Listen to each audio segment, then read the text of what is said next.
You've likely heard the advice to be open and vulnerable with others, but there's an important distinction we need to make. Vulnerability is not a free-for-all. It's not about giving everyone access to your soul because it's good to be vulnerable. Vulnerability, in its truest sense, is about courageously sharing yourself with the right people at the right time in the right way. You see, boundaries are not a wall. They are the gates to protect our inner selves. The more we expose our heart, the more we risk it being misunderstood, ignored, or worse, used against us. Boundaries aren't about shutting people out. They are about maintaining respect for ourselves and our relationships. If we fail to set these boundaries, we start to lose touch with our own sense of self-worth. When it comes to relationships, it's not about how many people we can share with, but rather who we share with. Not everyone deserves access to the most intimate parts of your life. People who will respect your vulnerability are the ones you need to invite closer, not those who only seek to take from you. It's essential to be discerning, and your vulnerability has become a buzzword. We hear it everywhere in leadership books, relationships podcasts, social media quotes. Be vulnerable, they say. Speak your truth. And while there is deep wisdom in those messages, there's also a common and dangerous misunderstanding. The belief that being vulnerable means you owe everyone access to your personal life. Let me be very clear. Vulnerability is not about oversharing. It's not blurting out your past traumas to someone you barely know. It's not posting every hardship online hoping for applause. Vulnerability is not about exposure for exposure's sake. It's about intentionally choosing when, how, and with whom you share the tender, real parts of your story. Vulnerability is courageous, but it must also be guarded. Because when we hand out our most personal experiences without discernment, we risk being hurt. Not because we were weak, but because we gave something sacred to someone who hadn't earned the right to hold it. Think of it like this. Your story is precious cargo. You don't toss it to anyone passing by. You place it gently into the hands of someone who has proven they can carry it with care. So here's the hard truth. Not everyone is safe. Not everyone will know what to do with your truth. Some will judge, some will gossip, some will minimize your experiences because it makes them uncomfortable. And when that happens, it doesn't just sting. It can make us feel foolish, ashamed, or even unworthy. And the tragic result, we start building emotional walls. We start believing that no one can be trusted, that we should just stay silent. But that's not the answer either. The goal isn't to never be vulnerable. The goal is to be strategically vulnerable. That means paying attention to who consistently shows up with empathy, who listens without trying to fix or dismiss, and who respects the privilege of being let in. These are the people who have earned the right to witness our vulnerability. There's a difference between authenticity and emotional exhibitionism. One seeks connection, the other seeks attention. One builds trust, the other demands validation. Vulnerability, when grounded in wisdom and self-respect, becomes a bridge to meaningful relationships. But when offered indiscriminately, it can become a source of pain, confusion, and regret. So vulnerability is not a free-for-all. It is a courageous act of discernment.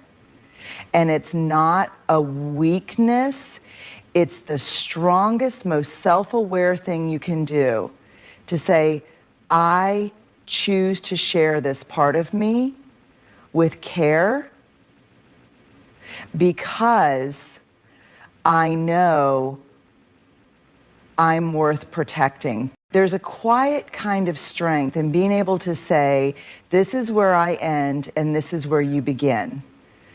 That's what boundaries are. Clear lines we draw to protect our emotional, mental, and sometimes even physical space. And yet for so many of us, setting boundaries can feel uncomfortable, even selfish. But here's the truth. Boundaries are not about pushing people away. They're about protecting your self-respect. They are an act of clarity, courage, and deep self-awareness. When we set boundaries, we are not saying, I don't care about you. We are saying, I care about me too. Too often we confuse kindness with compliance. We bend, we stretch, we contort ourselves into shapes that make others more comfortable, and then we wonder why we feel resentful, exhausted, and unseen. When we live without boundaries, we start to disappear in our own lives. We say yes when we want to say no. We listen when someone is overstepping. We share too much with someone who hasn't earned it.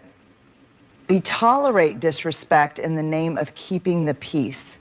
But peace that costs you your voice, your well-being, or your dignity is not peace, it's quiet suffering.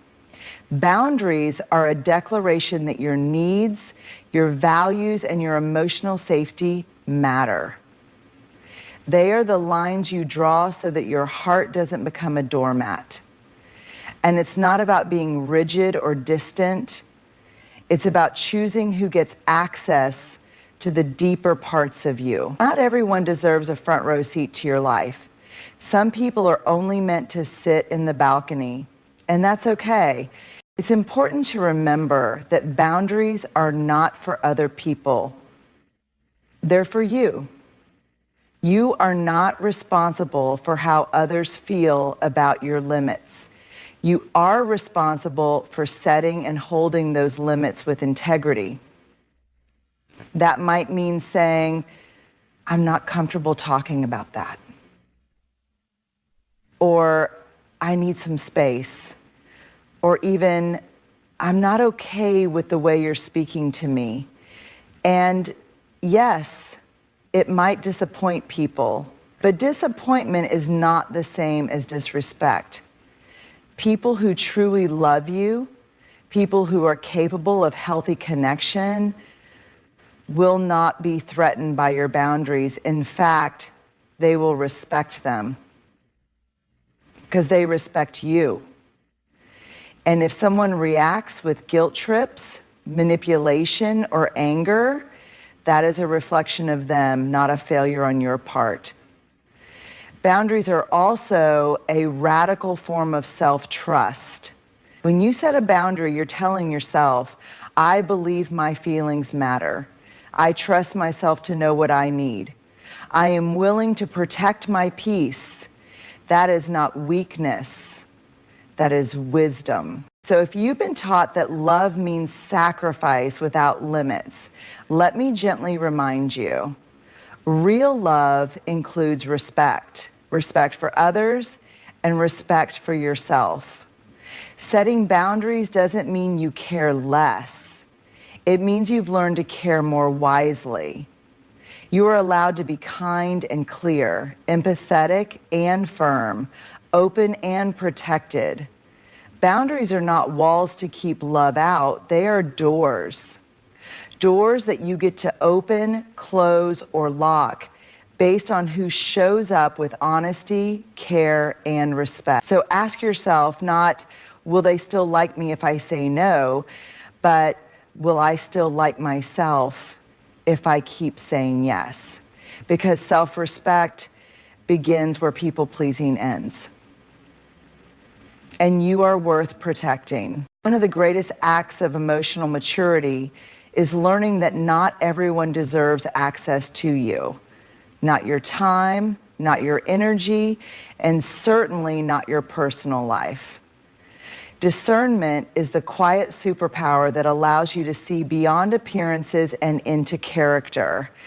It's the inner voice that whispers, pay attention, watch how they show up, listen to what isn't being said in relationships, whether romantic, platonic, or professional. Discernment is what helps us determine who is safe, who is kind, who is consistent, and who is not.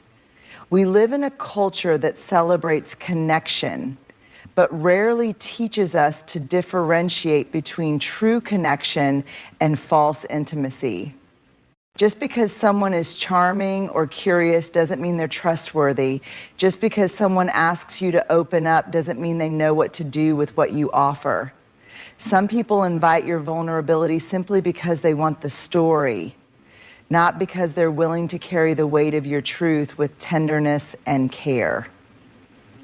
Discernment asks us to pause, to look beyond the surface, to stop mistaking attention for affection or presence for partnership. When we lack discernment, we tend to operate from a place of longing. We're so hungry to be seen, to be heard, to be understood. We offer ourselves too quickly, too deeply to people who haven't earned that level of trust. And when those people don't handle our hearts well, when they gossip, distance themselves, or use what we've shared against us, we feel betrayed. But it's not just a betrayal by them, it's a quiet betrayal of ourselves, too. Because deep down we knew.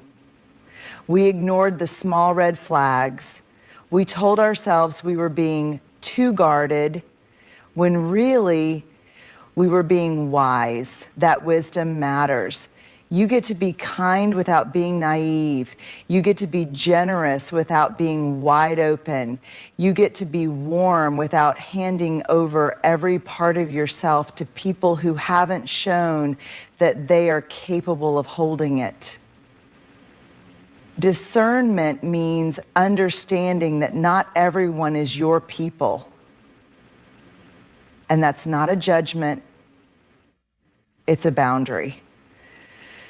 Real, safe relationships are built over time. They're not rushed. Let's be honest. At some point, most of us have shared something personal, not because we felt truly safe, but because we were hoping it would make us feel seen, liked, or even loved. That's a very human thing to do. We all want to feel known. We all crave connection. But here's where the trouble begins. When we start confusing sharing with self-worth and oversharing with intimacy, we hand over our stories in search of approval rather than connection. We give people our insides hoping they'll give us something back, a compliment, sympathy, a deeper relationship, or even just attention. And in that moment, we're not being vulnerable. We're bargaining.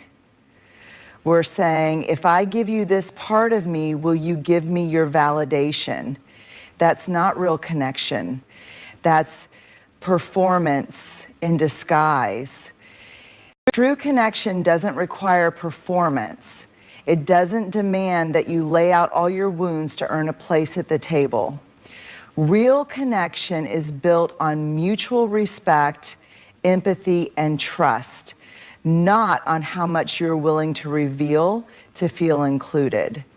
When we share parts of ourselves with others, it should come from a place of wholeness, not a place of emptiness.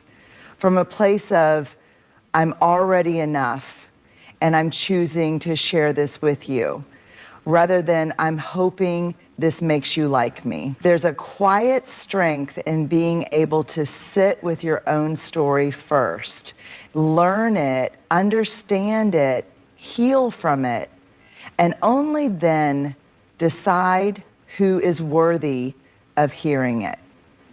If you share too soon, too deeply with the wrong person, their response can shape how you see yourself. Validation isn't inherently bad. We all need it in small doses. But when it becomes the main goal, it leads us to places where we compromise our authenticity. We start curating our truth instead of living it. We present edited versions of our pain. We fish for reactions instead of building relationships. And worse, we start measuring our worth by how others respond. Did they like what we said? Did they reply quickly? Did they open up back? If not, we feel small, insecure, maybe even ashamed. But sharing for connection is slower, gentler. It respects the sacredness of your story. It says, I don't need you to fix me or praise me.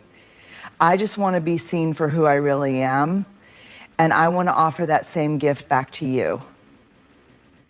When we share from a grounded place, we invite people into our lives who aren't looking for drama or details, but for depth. People who respond with, we live in a world that constantly encourages us to be seen, to be open, to be vulnerable. And while there's beauty in that call, there's also a danger when we forget that not everyone has earned the right to witness the most sacred parts of who we are. Your personal life is not public property.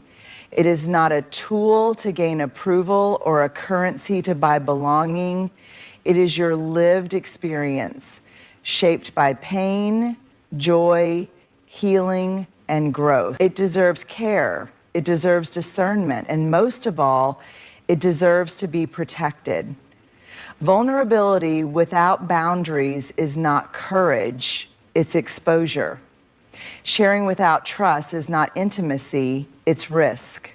And seeking validation from others will never replace the deep, steady knowing that your worth comes from within. So no, you don't have to tell everyone everything. You don't have to offer your story to feel seen. You don't have to prove your value by how much you're willing to give away. You can be honest in private, you can be open and guarded, you can be real without being raw in front of everyone. Let your boundaries speak for your self-respect. Let your discernment honor your emotional safety. Let your story remain yours, shared only with those who've earned it. And above all, remember this: you are not more lovable when you are more exposed. You are not more worthy when you are more understood. You are already enough. Fully, completely, quietly. So protect your peace, share wisely, and let your silence, your boundaries, and your choices say what words never could. I respect myself too much to hand my heart to anyone who hasn't shown they know how to hold it.